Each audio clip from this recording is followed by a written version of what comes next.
This is the School Success Podcast, a podcast for school leaders to learn from other school leaders what's working and what's not, and to get inspiration and encouragement, as well as strategies to grow school enrollment, connect with families, retain teachers, recruit teachers, and everything in between. You guys are heroes, and I cannot thank you enough for pouring into this next generation that's coming behind us. My goal is you will take at least one thing away from every episode that you can take back to your school to make it better than it is right now. Please enjoy the School Success Podcast.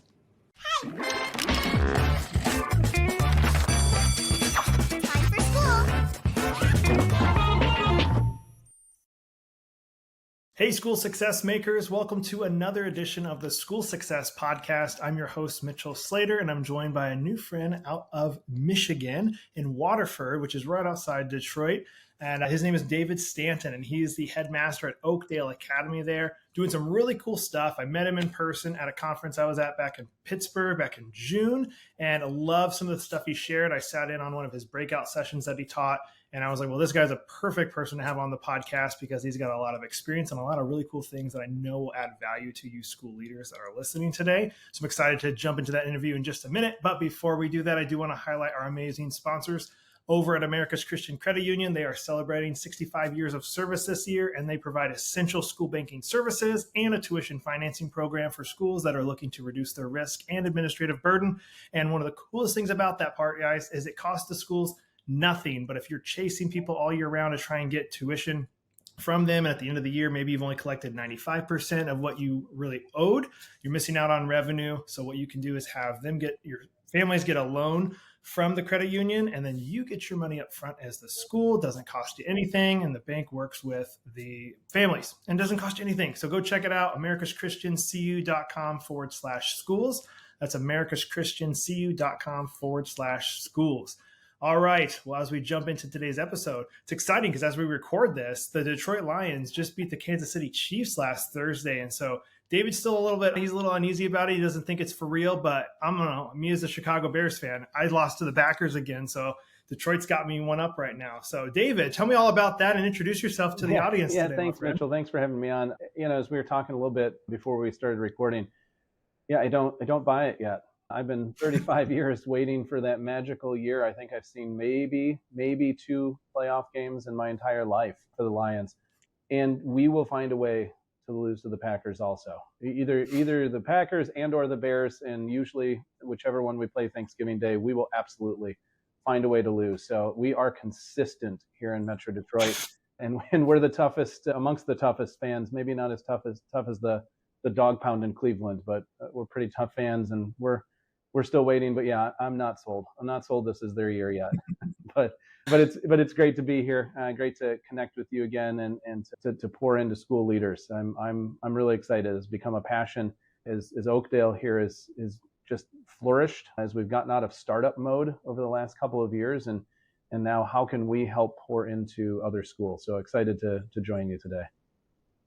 Love it. Well, I always start with the same question. So if I was to come visit you in Waterford and you were to have like the best experience there, you say, Mitchell, you got to go to this restaurant, you got to do this tourist thing. What is the thing that I need to do if I go to your area? Yeah, here in Detroit, it's really interesting. Somebody pointed out that not many people spend much time downtown Detroit, partly because they feel unsafe, which I don't know if I agree with as much anymore. There's some great spots downtown, but right around us, we're about 45 minutes from the city center of Detroit. There are some just great, not even chain restaurants, some little restaurants. So about 5 minutes from here is kind of a large outlet mall with just some great little eateries and everything all around. It's a road called Baldwin Road, right up Baldwin Road. Some great local eateries and all through this. It's called the Lakes area. So what we love is not just the eateries, but it's the natural beauty that we have here, and just really experiencing God's creation. We tell people it takes, wherever you are in this area of Detroit, it takes 15 minutes to get anywhere because you have to drive around at least one lake to get there. So just an absolute beautiful place. Hike, run, walk, just even take a nice drive. Fall's coming, so everyone's excited for the leaves to fall or to change. And then comes the doldrums of winter up in the Great White North here. So now I've never been to Detroit before, but of course, you kind of already hinted at it. always heard people like, oh, Detroit's dangerous. You can get shot in downtown Detroit. Are those like just obviously there's bad parts of every city, but is it kind of like, that's not what it was. It's better now. I think it is. I mean, we hear, pardon me, about rebuilding all the time and everything, and then we went bankrupt, right? The largest municipality to go bankrupt in history at the time. But I think there's a desire to make the city thrive, make it flourish again. But it takes all of us, up here in the suburbs as well to really pour into the vibrancy of the entire. We call it the metro area, the tri-county areas. A lot of places I'm sure do.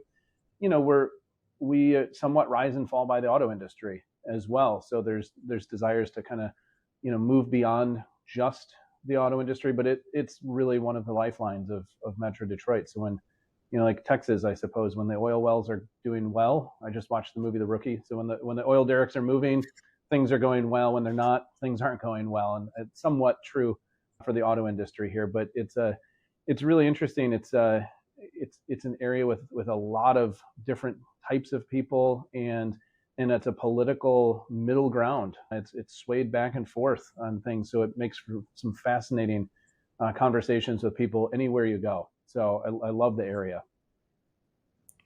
Love it. Why it's on my list. I mean, I want to visit everywhere, but it is on my list to visit. I'd love to go to a Bears Lions game in the dome. That'd be awesome. Yeah, pretty cheap tickets for what we have to offer. I'm sure with my luck, the Bears would probably lose that game. I actually had a realization on Saturday, super side story on this. I went to some big Florida Gator fan for football, but I've never been to a game, and I live 4 hours away from the stadium. So my friend and I, both Gator fans, went to the Gator game on Saturday, which they won. It was a cupcake game, and it was like awesome. As we're driving to the game, though, I started going through all the games I've been to in my life, which isn't a lot, but I've been to Bears games, and I've never seen my team win a game in person before. Any of the teams I've gone to, if that's always the case, lose. Please come on up for a Bears and Lions game. That would be great. Help us out a little bit. We would call it the Slater rule. I think I broke the curse. There it is. It's the Slater. I also call it the Slater curse because the Gators did win, though. They didn't lose the cupcake game. So you're one and whatever, right? Yeah, it's bad. Well, I'd love to hear your backstory before we dive into some of the questions I have for you, David. How you got to Oakdale, past experience and education and beyond. I graduated from Hillsdale College back in the late 90s and started out in a traditional Christian school for 4 years. Made the decision that I thought I could make an impact in public schools, so I transitioned into public schools and taught mainly high school classes for almost 9-10 years, and then switched over to school administration and spent the last 9 years or so as a middle school administrator, and just got to a point, in all honesty, where the progressive movement inside education, it had always been there, right? But it was becoming very palpable and very hard to live out for me, a Christian walk with transgender ideology coming in, and all about testing and so many other issues. And so I was praying that I could find some way to either make it to retirement, which was almost a decade off, even in Michigan, and how I could endure. And lo and behold, this beautiful little classical Christian school called Oakdale Academy was looking for a head of school. And I was on vacation and sent one of those emails that you sometimes send, like, hey, I'm looking, if you guys are looking. It was just a horribly worded email, and hopefully my board members aren't hearing this, but there's this horribly worded email, and I got a reply back sometime later, said let's grab coffee, and within 2 weeks I was settling on a contract with Oakdale. So I chalk it all up to God's perfect timing, and I've been here just about 5 full years. I started in February of 2019, and just about 5 years, and have not looked back. It's been fantastic, just watching this fledgling little school that should never have opened. Let alone stay open, because we do things so vastly differently, like many of your guests recount in similar schools, that yet God continues to bless us when we stick true to our mission. Man, and you started, and you celebrated your 1 year anniversary, and then COVID hit. Yeah. And then at one point, I don't know if I shared this with you, in late 2020, I just recently retired from the Navy Reserve, and I was deployed, and I ran the school on a robot. We had like an iPad on a stick.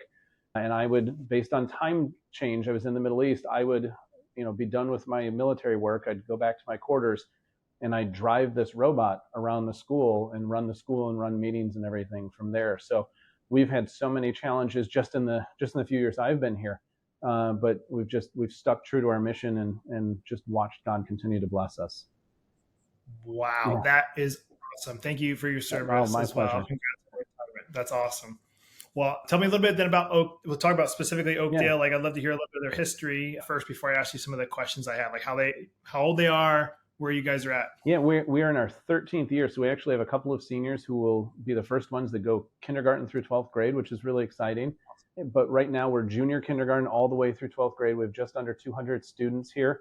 We started with 32 students 13 years ago. And, having heard the story of how this place came to be, I just echo again, we never should have opened. It was a group of about 5 to 7 families who were kind of getting concerned about a local private school, local Christian school that was kind of dabbling in some more progressive methodologies and things. And they tried to approach it and tried to see if they could correct it or understand things, and ultimately felt led to connect with some folks over at Hillsdale Academy and Hillsdale College. And jokingly, they found out later, they said, well, you should just start your own school.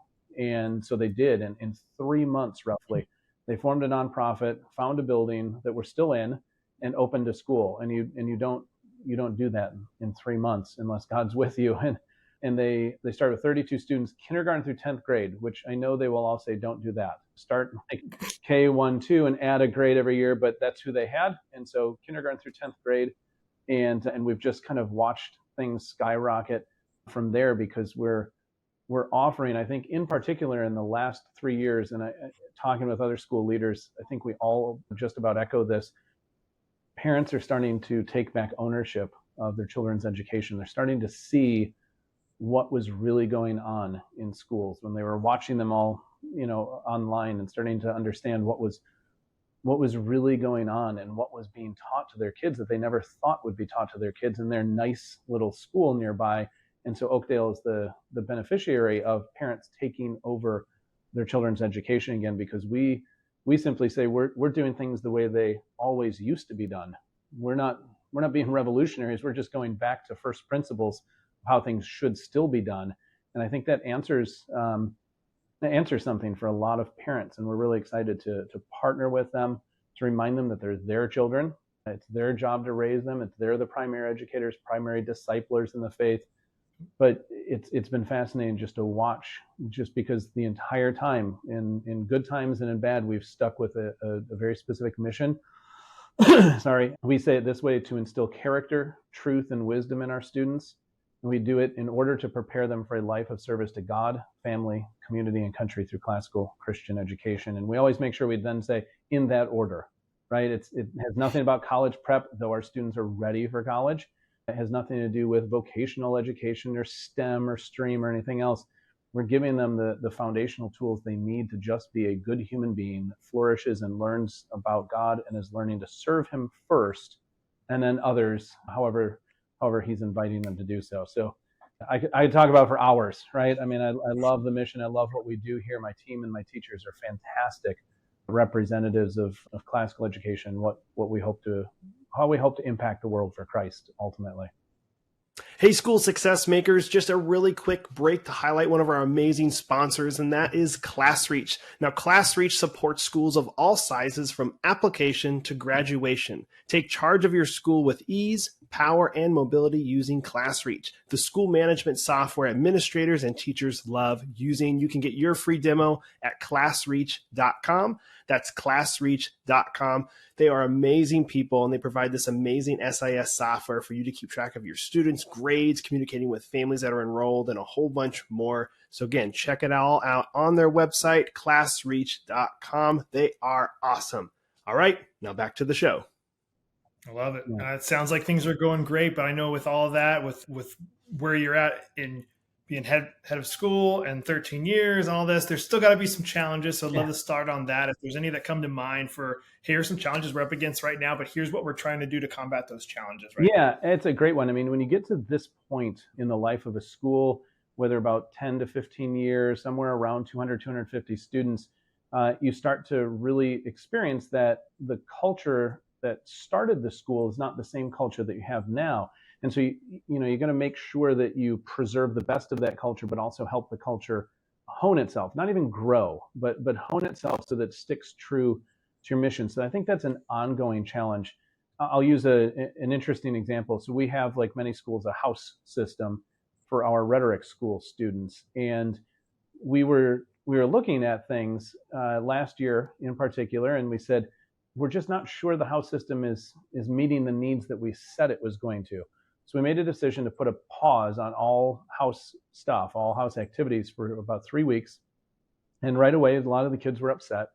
And when we sat down then with them and explained why we were doing it and asked for their feedback by grade level, so all the 9th graders, all the 10th, all the 11th, all the 12th graders, we got some really interesting feedback. They felt in many ways the same thing. They're like, yeah, we're just doing this to do it.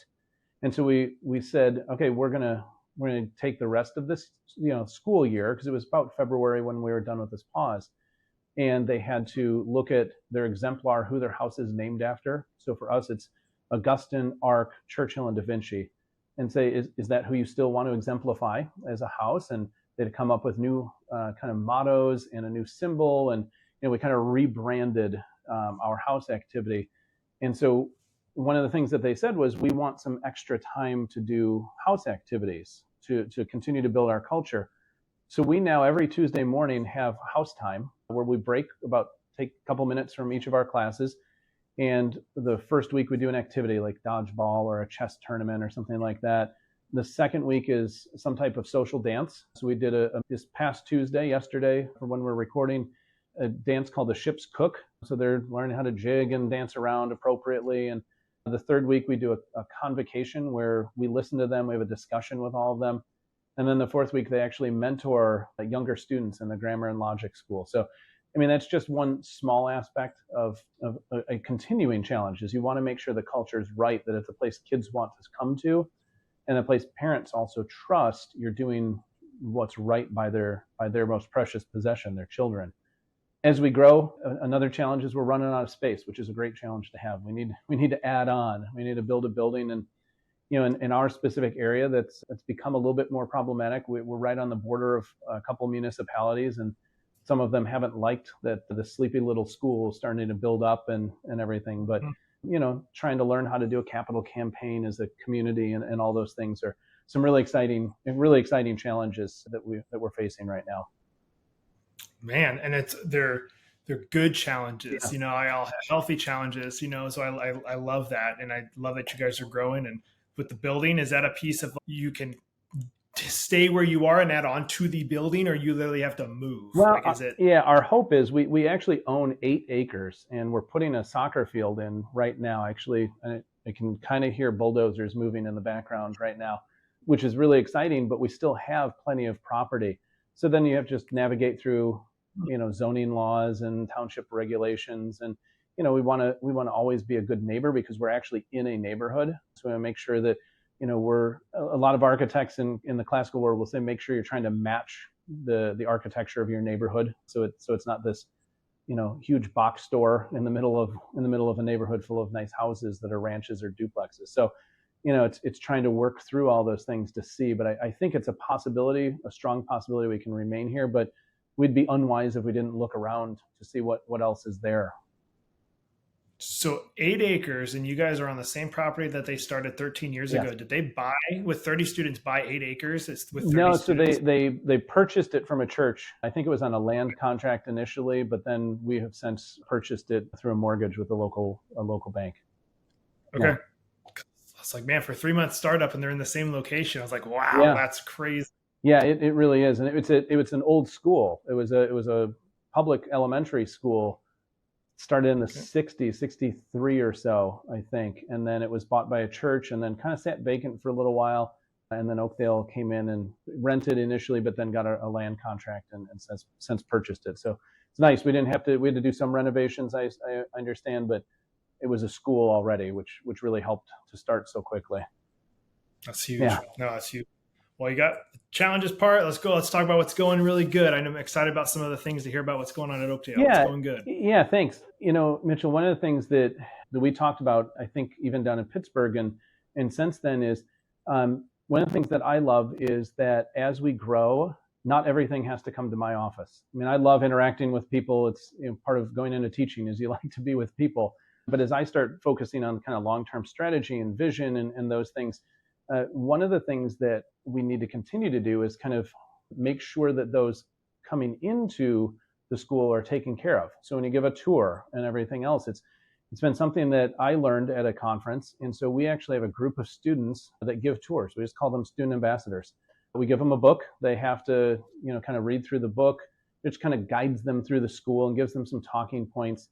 And then they have to typically give me or another staff member a tour first before we let them go out. And one of the things I love is when my secretary welcomes them, I can hear them, and she says, "Oh, Mr. and Mrs. Smith, this is Josh. He's going to be giving your tour." And their eyes kind of bug out the first time, like, you're letting a kid walk me around this building? And I meet with them at the end.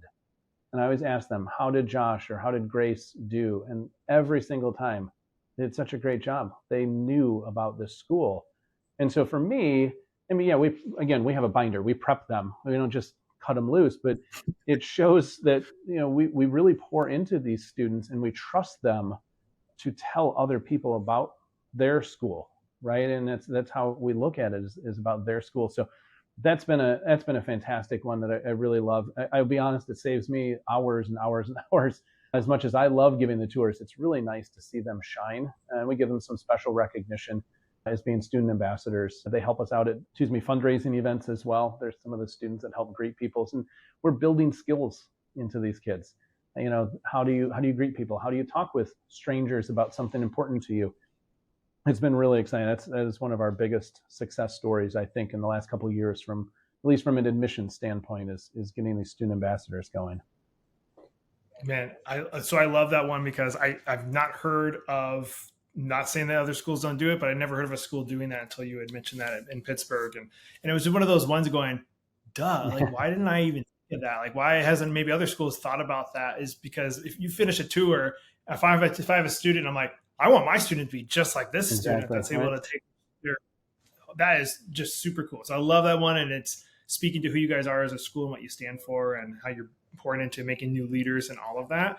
How do you guys, so for those listening and going, oh man, I'd love to start this, have a student ambassador program. Is that something where you would suggest it's just handpicked by you? Do you have people apply for that? What would you suggest a school how many should they have in a school? Anything to add for that? Yeah, those are great questions, Mitchell. It really, my students have to apply. So I have about a 1-page application that includes an essay, and it's a simple essay. Why would you make a good representative for Oakdale Academy? But they have to, as part of that application, they have to get a signature from one of their current teachers. And mine are only rhetoric school students, only 9th through 12th grade.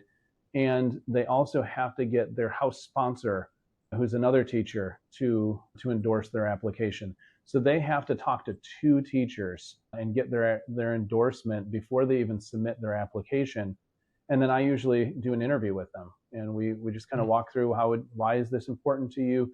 Because, I think I've done enough that I know it looks really good on a college application. And I want to make sure that's not the only reason they're doing it. I want to give them that reward that it does go on a college application. It looks nice, I get it. But I want them to have a little bit more of an altruistic way about it that they're trying to serve. And so that's kind of one of the weeding process. How many? I have 8. And what that does is, in tour season, right? And like in March, April timeframe, it cuts down on the amount of tours any one student gets, because we set our tours pretty much at the same time of day. They're available every day, but at the same time of day. So that's a little bit more predictable for the students. So you want to have a few more than you think you'd have tours for. And you want to have a couple older ones, a couple younger ones to train them, because sometimes they have to go around a couple of times with the more experienced ambassador to just get comfortable and everything. So the number is a tricky one. You want to, so there are more than there are tours, but you don't want so many that some of them don't end up doing a tour ever, and then it still goes on their college application. So you want them to get the opportunity to take part in it. Yeah, that's probably one of my favorite ideas, things that somebody is doing and using regularly. And it's like, and I stole it. I was at a conference too, so I stole it from somebody else. So it's I'd love to claim full credit for it, but it's been a blast to watch it grow. I love that. Well, I know you've had some other things that are some wins that we had talked about. What are some other ones that come to mind? Yeah, we were doing a podcast at one point, and a huge audience of about 14 people. So it was a shot to the pride a little bit when you kept looking and it's only 14 people. So we decided to retool it, and rather than usually just one person, we do things that you and I are doing right now. We have a conversation with folks. We call it classical dialogues. And so I interview different members of my team and then different people in the classical Christian movement. And we've taken that as, again, trying to make sure culture is right. We've made a couple of those podcasts and a couple of videos that we've done about parent culture required watching or listening prior to an admissions interview. So, the typical process, right? You get interested, you email, call, contact the school somehow, we get back to you, you sign up for a tour, you do some entrance testing, then there's an admissions interview, and then you talk enrollment, tuition. We put an extra step in there after entrance testing, but before the admissions interview, that we just slow things down a little bit. We say you need to listen to these podcasts to understand classical Christian education. You need to listen about these kind of voiceover PowerPoints where you can hear about the vision directly from me. And hear about a culture of generosity when it comes to fundraising. We're upfront and we tell them we're going to ask for money above and beyond tuition. Maybe $25, $2,500, $25,000 or more, but we are going to ask. We want this to be part of your regular giving. And that's been really good because we now know we have parents that are serious enough to take time to do some reading and some listening and some watching, because then there are questions. And I ask questions during the interview. I can tell if they've done it on the computer, but I want to push in and ask them questions. Is this a good fit for them? Is it also a good fit for us?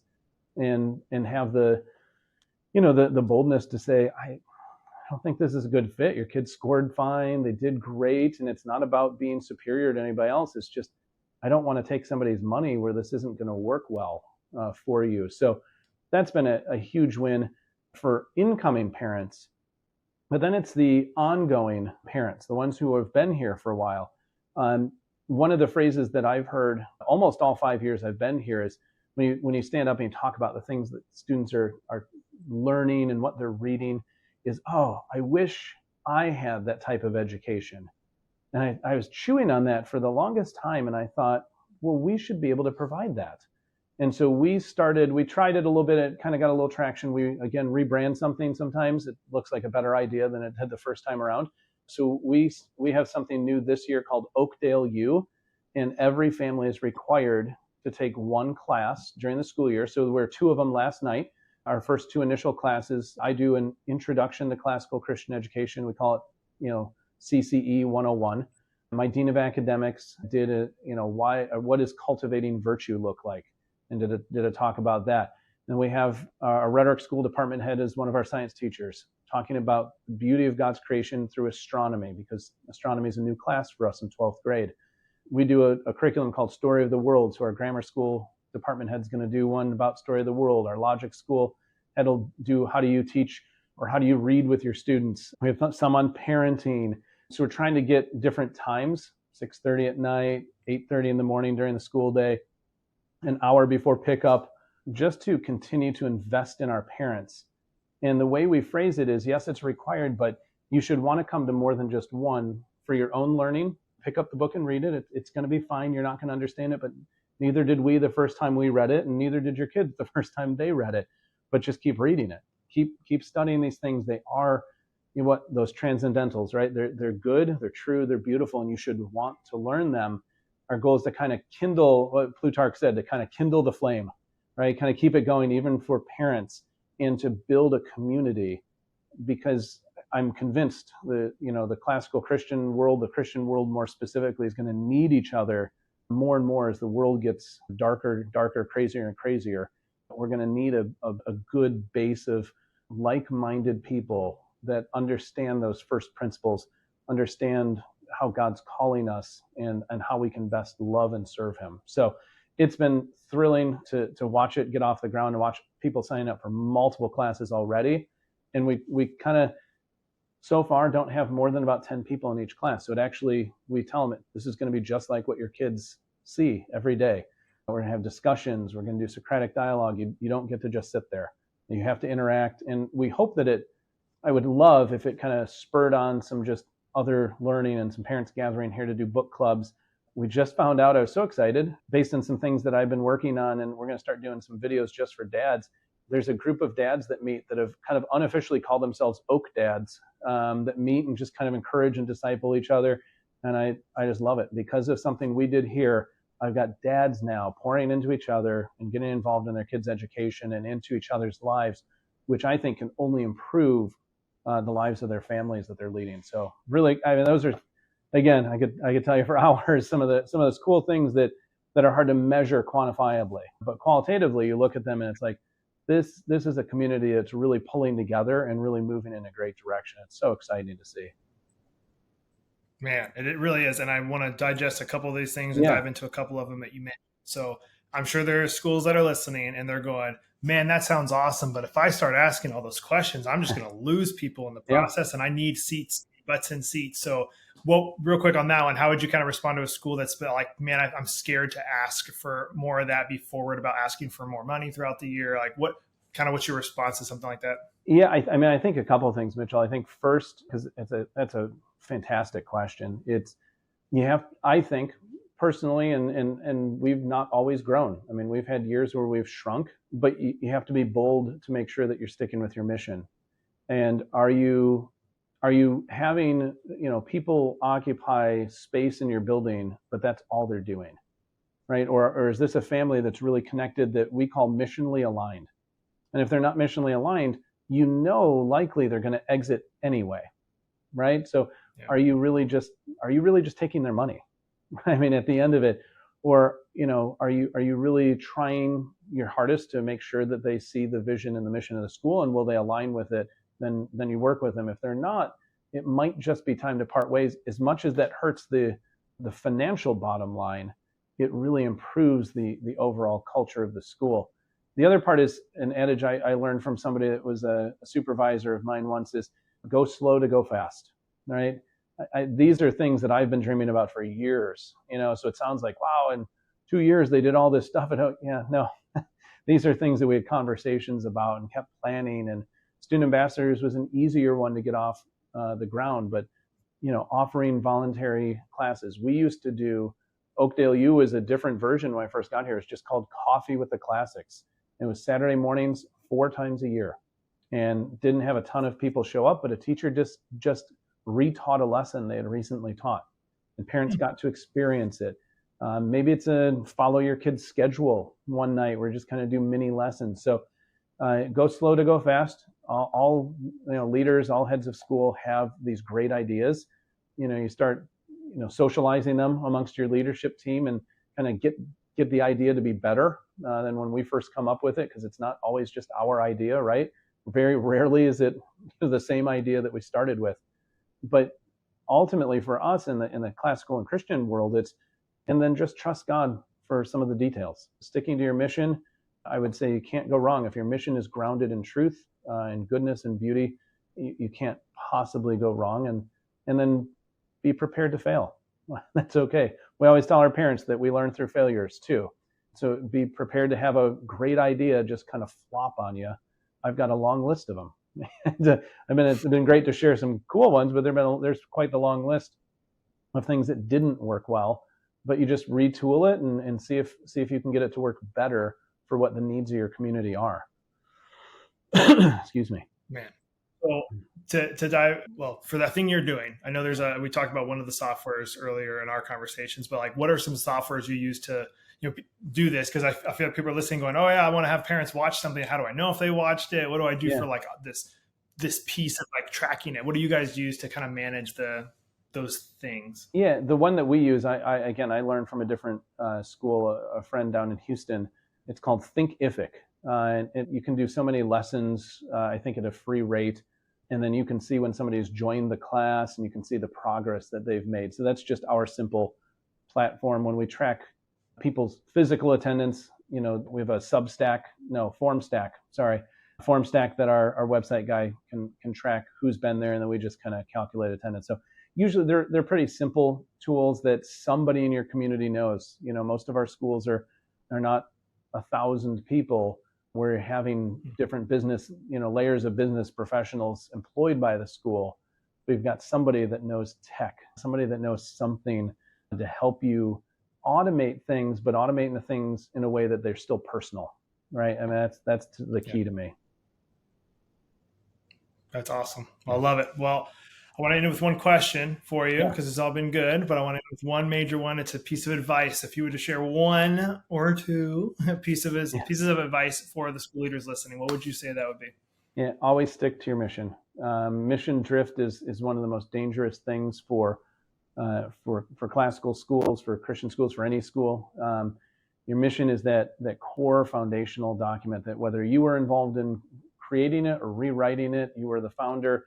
It was done for a reason, and you should take time to validate it every couple of years. This is still who we are, it's still what we do, and once you have it, stick with it. Because if something doesn't fit inside that mission, you should question why are we doing this? Why are we doing this thing? So that mission drift is a very dangerous thing because there are a lot of shiny objects, a lot of funding from other places you could easily get, but if it doesn't fit in the mission, you really got to question whether you should do it. But that mission first, mission always concept is so important, because that should be the consistent message your parents, your teachers, your students, your donors, your board should hear from you as a school leader, as a head of school in particular, is this is our mission, this is how we're going forward, and this is how I make decisions, is what's best for the school and its mission first, before myself, before anybody else. That to me is the most important thing we do every single day. Man, and I agree with that too. And if somebody's listening, they're going, I think we have one, we need to redo it. Do you recommend them just sitting down in a room with their board and doing it on their own? Or is there a course, a study? Should they bring somebody outside to come in and help them? They just write something and wing it, and then put it up there for who they are. How do you suggest schools create one? Yes to all of those things. I think you're starting, right? You get a draft. What is it that we do? I mean, in a Christian world, you pray about it. You ask for the Holy Spirit to give you wisdom in it. But then you do reach out. I mean, in the 1980s, there were 3 classical Christian schools. There are almost 700 now. There are people that know how to do these things, and reaching out to the different organizations, whether it's ACCS, the Association of Classical Christian Schools, the Society for Classical Learning. A lot of schools will be part of the Hillsdale College K-12 office, or just, going on one of those and finding a school finder within a certain distance of you and just start sending out emails. Hey, can you help? I mean, I'm blessed. I'm on a Headmaster Support and Evaluation Committee of a school in Indiana. I'm talking with a friend that just took over a head of school job in Iowa. I mean, the beauty of technology, as much as classical schools kind of tend to shy away from technology in the classroom, is you can pour into each other's lives. And I know SCL in particular has head of school cohorts.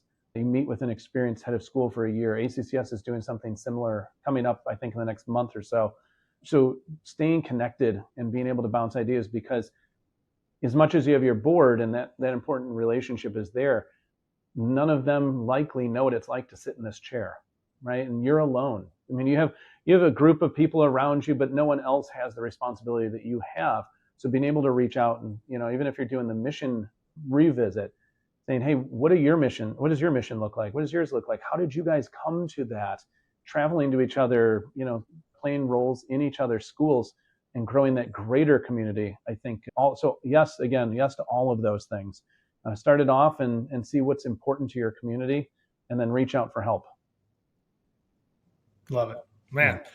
It's been one of my favorite episodes, David. I've learned a lot. I'm hoping that the guests have learned a lot too. So I appreciate you taking time out of your day during the middle of the week, while school is in session, hopping on a podcast to share some of your knowledge. So thank you for that. Thank you for taking time. And, thanks. Wishing you guys nothing but the best. Yeah. To hopefully build another building or whatever. Yes, right. Yeah. No, I hope so. God willing, it'll happen. We'll just have to see how he decides to let it happen. Right. Yeah, for sure. Thank you, David, so much, man. Thank you, Mitchell. Appreciate it. Well, another huge shout out and a thank you to David for taking time and being on the podcast today. I love what he's doing there at Oakdale, wishing them nothing but the best as they continue to grow and educate the next generation that's coming behind us. And as always, I'm really hoping you guys were able to take at least one thing from today's episode that you can take back to your school to make it better than it is right now. Some of those sweet takeaways that I loved is having some of your students do the school tours. Like, that is awesome. Or making your prospective families watch videos or do some type of thing about what your school stands for, what you're about, what your expectations are before they even get to the final step of getting an interview to apply for the school. Like, those are some awesome things to put in place. So if you need to, of course, rewatch the video, watch it on 1.5 speed if you need to, and get some of those nuggets that David was sharing there. They were awesome. Well, guys, some great ways to connect with us and our team. You can download and get access to our newsletter, oh my goodness, called the School Success Report. And you can find that on our website, schoolsuccessmakers.com. That's schoolsuccessmakers.com. In the top right, there's a button you can click to get the School Success Report that launches this fall. And as you guys are listening to this, it should already be launched as the time of recording this. And then you please join our private Facebook community just for school leaders called School Success Makers, because that's what you guys are. You're school success makers. So please join our private community. I'm in there personally, I'd love to see you guys in there as well. And we have some other really cool things coming down the pipeline. But as always, please let me know if you guys have any comments, suggestions, ideas, guests that you'd love to see on here. We want to hear them. And if you're loving the content that we're putting out, please give us a 5-star review. Tag us on social media. Share this with your friends, your other colleagues in schools. We would greatly appreciate it. That would mean the world to us. And we appreciate you guys listening. We love doing this. I love being a part of your success as an educator and a person that's loving and teaching these students all week long. So thank you for what you're doing. We'll be back here next week with another amazing guest as usual on the School Success Podcast. We'll see you then.